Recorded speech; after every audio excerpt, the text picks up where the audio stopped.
Here we are. Hello, everybody. This is Janet Meyer from the Positive Impact Movement. And I'm here with Andrew Funk. Andrew is the founder of Homeless Entrepreneur. And he's socially conscious change maker that I would love for you to get to know him. So Andrew, welcome. Thanks so much for joining. Thanks for the invitation. Yes. And well, I would like for you to explain us what Homeless Entrepreneurs is. Homeless Entrepreneur is basically an NGO that helps homeless people who want to be active citizens working. And they have to be people that want to tell their story and really want to contribute to society. We're able to help approximately 20% of the homeless population in the OECD. That's our focus. People that have severe mental health or hard drug issues are discarded. We invite them to communicate and work with other organizations because it's impossible to work with certain types of people if they're not prepared to enter the professional world. So what we do is we focus on those that need the right network, tools, and resources, and we make sure that they're able to get rid of all their obstacles by chipping away slowly. And we provide a program that lasts 1 year. It's a 3-year program, if you will. The first year is they receive all the support. The support that they receive is through a coordinator. You have 9 managers from professional development, health, education, housing, legal, finance, communication, sales, and a mentor. And basically, we ask people what their excuses are, their obstacles, and we try to give them solutions. And it's really amazing because when people focus and they have the right environment and support, they can actually change their life. It's always for and with homeless people.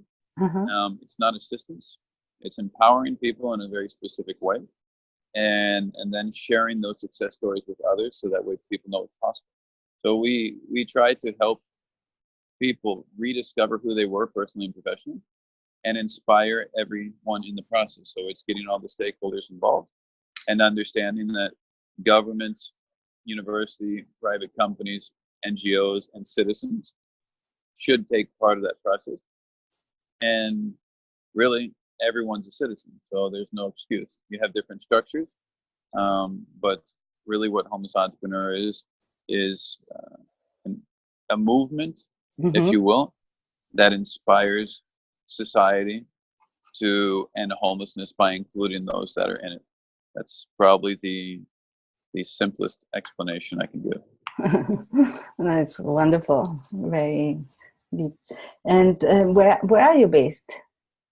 Well, I'm based basically in Barcelona, but we move all over the place. We just came back from Festival de Cannes in France for the film festival, and flying out to London for COGX for our next monthly sleep out. We've done 33, and that's for artificial intelligence.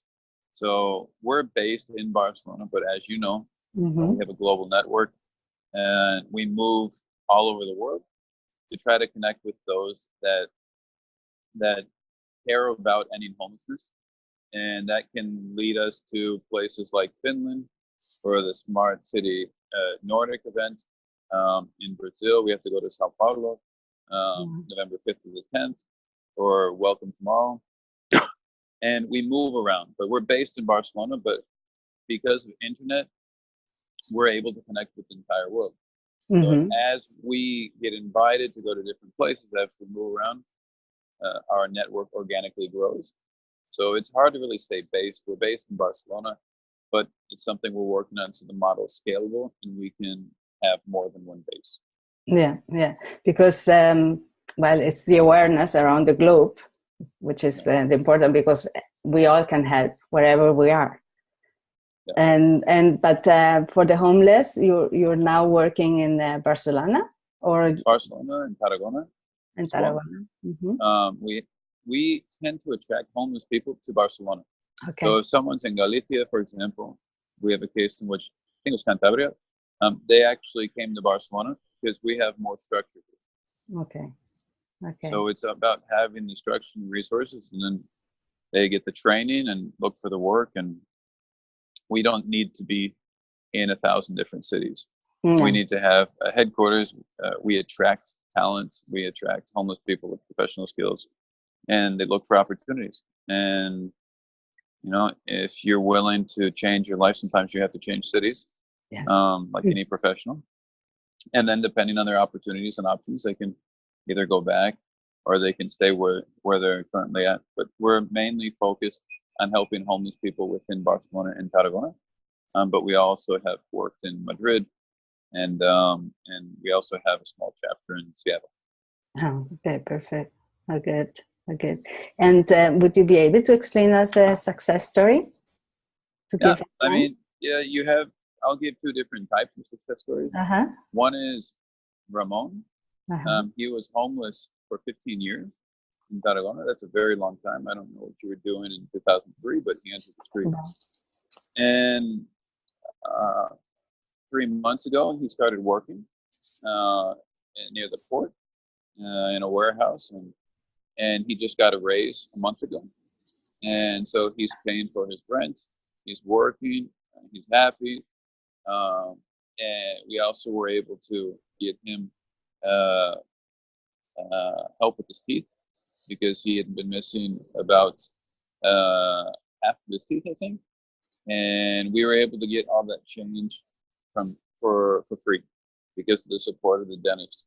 That would have cost him 2,000 euros. Oh, wow. So that is extremely important to understand. Someone that had been living like that for 15 years was able to make that change, because that's chronic homelessness. Yes. But it was only possible because of the loving network we had, and the supportive network, and his interest and desire to change. It wasn't one day to the next. It took about 9 months to go through that process. Yeah. But he played a very strong role in that, because if he didn't want to change, he wouldn't have. Yeah. But it was, I mean, that's an example of someone who's been homeless for a very long time. Another example is Beto. He's a photographer. He's from Brazil. Mm-hmm. He was sleeping in Parque Meiró, which is next to Plaza España.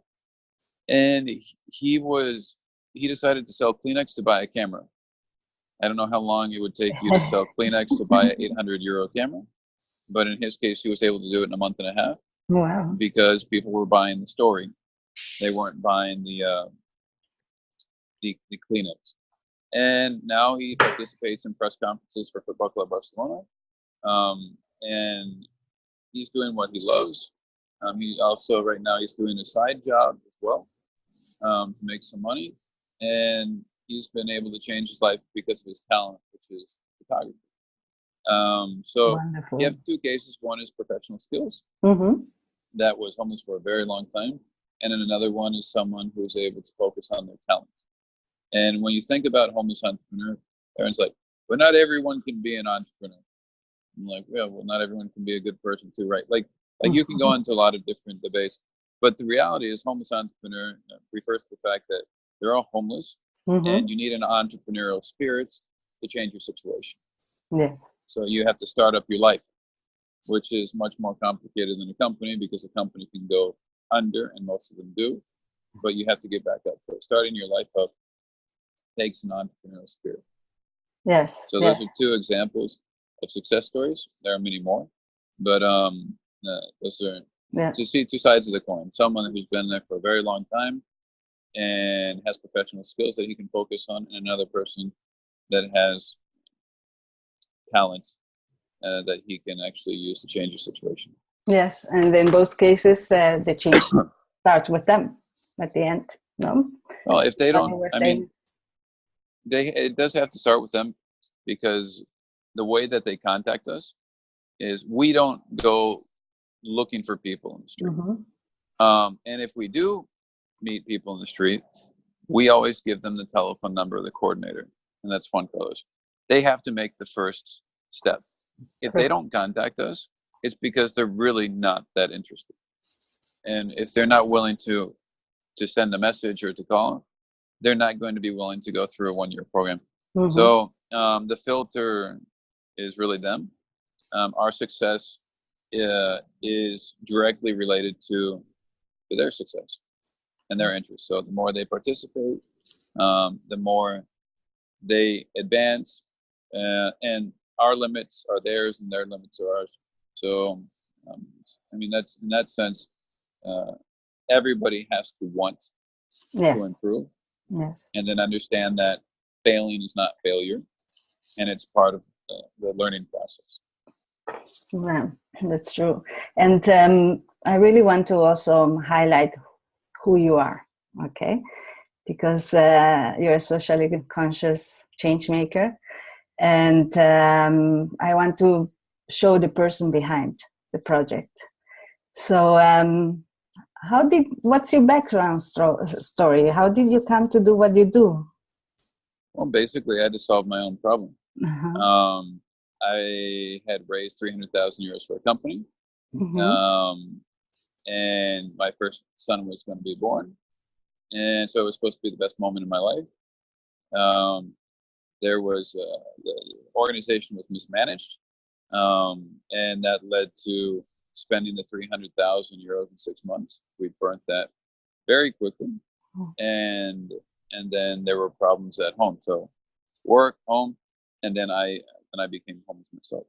So not in the street, but I was going from one place to the next. It's insecure living, and I had to solve my own problem. I had 35,000 people in my network, and the desire to change my situation in an entrepreneurial spirit.